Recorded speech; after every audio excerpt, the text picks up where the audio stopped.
கோயம்பேட்டில் பேருந்து நிலையம் இருக்கக்கூடிய இடத்தில் லூலு மால் வரப்போவதாக கூறப்படுவது முற்றிலும் வதந்தியே என்று தமிழ்நாடு அரசு விளக்கம் அளித்திருக்கிறது. இது தொடர்பான விவரங்களோடு இணைகிறார் சிறப்பு செய்தியாளர் பாண்டியராஜ்.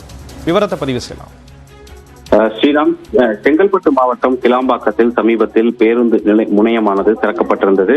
தொடர்ச்சியாக தென் மாவட்டங்களுக்கு செல்லக்கூடிய ஆம்னி பேருந்துகள் மற்றும் அரசு சார்ந்த எஸ்சிடிசி பேருந்துகளானது அங்கிருந்து இயக்கப்பட்ட நிலையில் விரைவில் டிஎன்எஸ்டிசி பேருந்துகள், அதாவது தென் மாவட்டத்தில் செல்லக்கூடிய அனைத்து பேருந்துகளுமே அங்கிருந்தும் அதே போன்று மாதவரத்திலிருந்து மட்டுமே இயக்கப்படும் என்று அதிகாரப்பூர்வமாக அறிவிக்கப்பட்டுள்ளது. இதைத் தொடர்ந்து கோயம்பேடு புறநகர் பேருந்து முனையத்தை காலி செய்துவிட்டு அந்த இடத்தை லூலு மால் அமைப்பதற்கு தமிழ்நாடு அரசு முயற்சித்து வருவதாக தகவல்கள் வெளியாகுவதாக சமூக வலைதளங்களிலும் ஒரு சில அரசியல் கட்சிகளும் தொடர்ச்சியாக விமர்சித்து வந்தனர். இந்த சூழ்நிலையில் தமிழ்நாடு அரசினுடைய உண்மை கண்டறியும் குழுவானது தற்பொழுது ஒரு அதிகாரப்பூர்வ தகவலை ஒன்று வெளியிட்டிருக்கிறது. அதில் அடிப்படை ஆதாரம் ஏதுமற்ற இந்த பொய்த் தகவலை உண்மை என்று நம்பி அரசியல் கட்சியினரும் சில தனிநபர்களும் சமூக ஊடகங்களில் பரப்பி வருகின்றனர் என்றும், இது குறித்து தமிழ்நாடு வீட்டுவசதித்துறையுடைய செயலாளர் சமயமூர்த்தி அவர்களிடம் கேட்கொண்ட தகவலின் அடிப்படையில் இந்த தகவலானது முற்றிலும் தவறானது என்றும் சித்தரிக்கப்பட்டது என்றும் தெரிவித்திருக்கிறார். மேலும் ஆதாரமற்ற தகவல்களை உருவாக்குவதும் பரப்புவதும் குற்றச்செயலாகும் என்றும் சமயமூர்த்தி தெரிவித்திருப்பதாக தமிழ்நாடு அரசினுடைய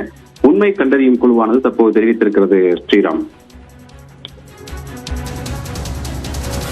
கோயம்பேட்டில் லூலு மால் வரும் என்பது வதந்தியே என்று அரசு விளக்கம் அளித்திருக்கிறது.